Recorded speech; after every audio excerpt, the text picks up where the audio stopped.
Hey guys, just had some downtime in between uh, things today. Today's like our chill day, so we don't have a lot going on. So anyways, I'm out here on this beautiful resort. You guys can probably see the background behind me. Look at the sweet mountains over there.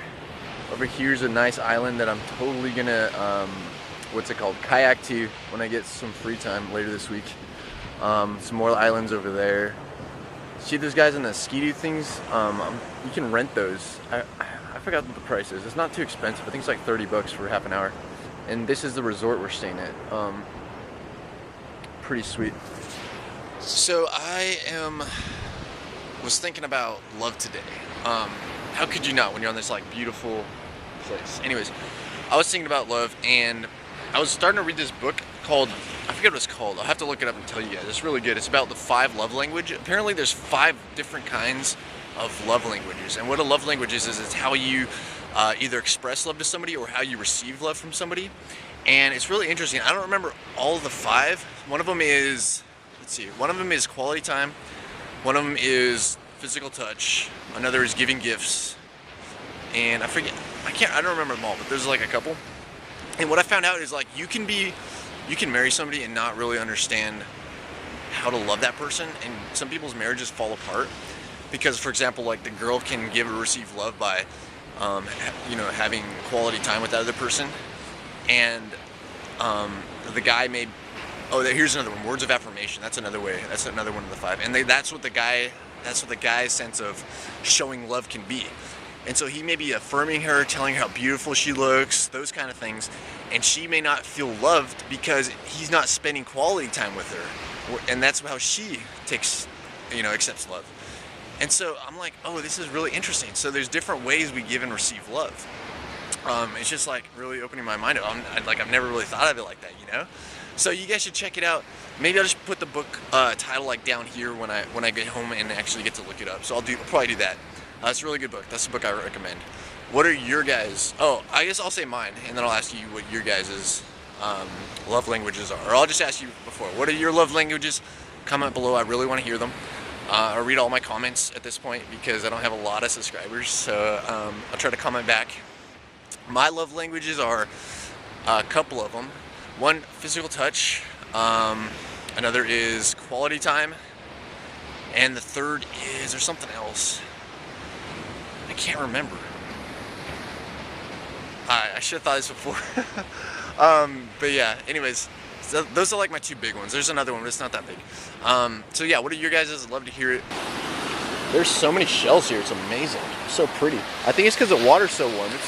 It's really warm. It feels like a bathtub in here in there. So I'm just like walking along right now, and I'm like thinking, oh, this is so nice. You know, it'd be sweet if like I was married, had a wife, and was walking along here like holding hands. You know, like the whole vacation with your family kind of thing. And I'm thinking like, you know what? I'm actually glad I'm glad I'm single right now.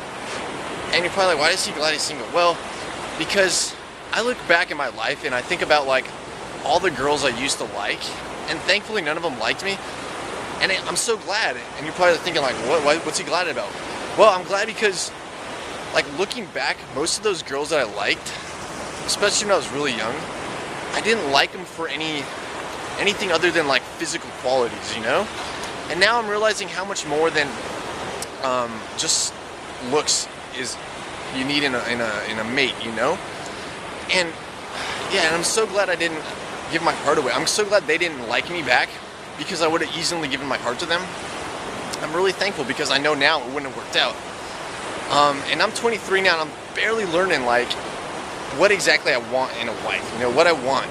And so I'm so glad, you know, I'm glad that I'm single right now.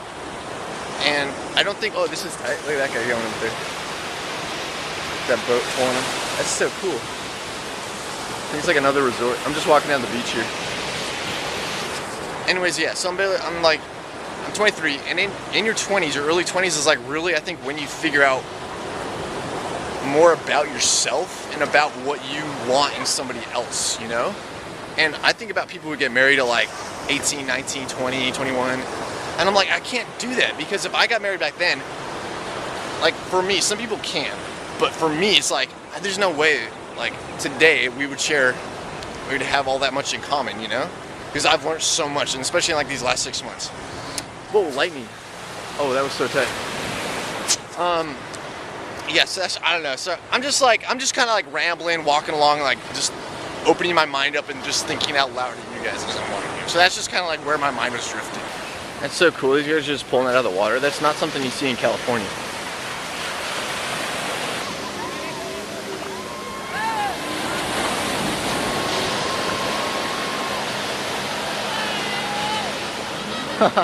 That's so tight. Here's a boat that was pulling them. That's so cool. I want to do that.